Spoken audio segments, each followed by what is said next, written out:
जय जगन्नाथ दर्शक बंधु आसतु जानिबा आज स्पेशल खबर आमर यही स्पेशल खबर गुड़िक सरकार विभिन्न योजना संबंध में आपण मानक अवगति कराइबा उद्देश्य आसतु जानिबा आज स्पेशल खबर। आज स्पेशल खबरटी आम सुवाहक योजना उपरे आसतु जानिबा कौन अच्छे आम सुवाहक योजना। सरकार आम सुवाहक योजना आरंभ करिसेंती।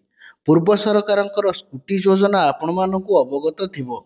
ସେହି ଯୋଜନାର ନୂତନ ରୂପରେଖ ହେଉଛି ଆମ ସୁବାହକ ଯୋଜନା। ଏହି ଆମ ସୁବାହକ ଯୋଜନାରେ ମହିଳାମାନଙ୍କୁ 10 ଲକ୍ଷ ଟଙ୍କାର କାର୍ ଯୋଗାଇ ଦିଆଯିବ।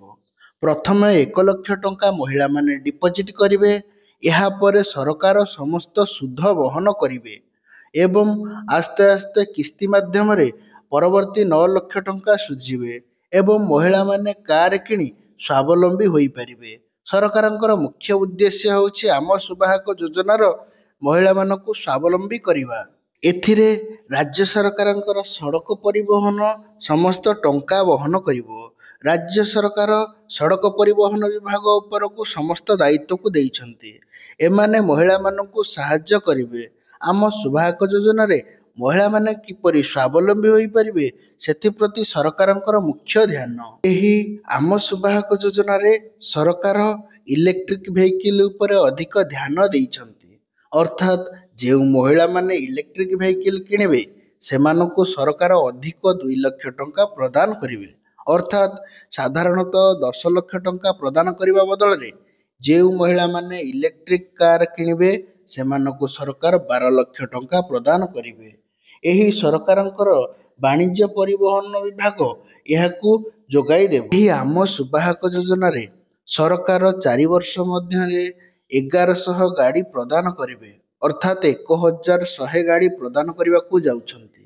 ଏଥିରେ ପ୍ରଥମ ବର୍ଷ 200 ଗାଡ଼ି, ଦ୍ୱିତୀୟ ବର୍ଷ 250ଟି ଗାଡ଼ି, ତୃତୀୟ ବର୍ଷ 300 ଗାଡ଼ି ଏବଂ ଚତୁର୍ଥ ବର୍ଷ 350ଟି ଗାଡ଼ି ମହିଳାମାନଙ୍କୁ ଯୋଗ୍ୟତା ଅନୁସାରେ ଦିଆଯିବ। ରାଜ୍ୟ ସରକାରଙ୍କର ସୁଭଦ୍ରା ଯୋଜନା ପରେ ପରେ ଏହା ଆଉ ଏକ ଯୋଜନା ଯାହାକି ମହିଳାମାନଙ୍କୁ ସଶକ୍ତ କରିବାରେ ସାହାଯ୍ୟ ହେବ। ଯେପରି ସୁଭଦ୍ରା ଯୋଜନା ମହିଳାମାନଙ୍କୁ ସଶକ୍ତ କରିବାରେ ମୁଖ୍ୟ ଭୂମିକା ଗ୍ରହଣ କରିଥିଲା, ସେହିପରି ଆମ ସୁବାହକ ଯୋଜନା ମହିଳାମାନଙ୍କୁ ସଶକ୍ତ କରିବା ପାଇଁ ସାହାଯ୍ୟ ହେବ ବୋଲି ସରକାର କହୁଛନ୍ତି। ତେଣୁକରି ସରକାର ବିଭିନ୍ନ ଗାଇଡ଼ଲାଇନ୍ ଆସିବାକୁ ଅପେକ୍ଷା ରହିଲା। ଗାଇଡ଼ଲାଇନ୍ ଆସିବା ପରେ ଏ ସମ୍ବନ୍ଧୀୟ ଏବଂ ଏହି ଯୋଜନା ଉପରେ ସମ୍ପୂର୍ଣ୍ଣ ବିବରଣୀ ଆପଣମାନଙ୍କୁ ମିଳିପାରିବ। ତେଣୁକରି ଏହି ଯୋଜନା ପାଇବା ପରେ ଆପଣମାନଙ୍କ ରାସନ କାର୍ଡ଼ ରହିବ କି କ୍ୟାନସଲ୍ ହେବ ସେଥିପାଇଁ କୌଣସି ବିଧିବଦ୍ଧ ନିୟମ ଆସିନାହିଁ।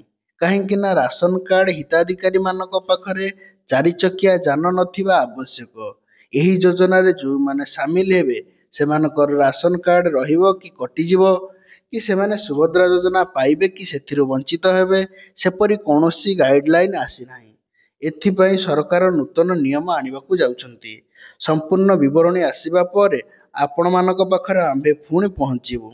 ତେବେ ଆପଣମାନଙ୍କୁ ଏହି ଯୋଜନା କେମିତି ଲାଗିଲା ଆପଣମାନଙ୍କୁ କମେଣ୍ଟ କରି ମତାମତ ଦେବାକୁ ଅନୁରୋଧ ରହିଲା। ଧନ୍ୟବାଦ।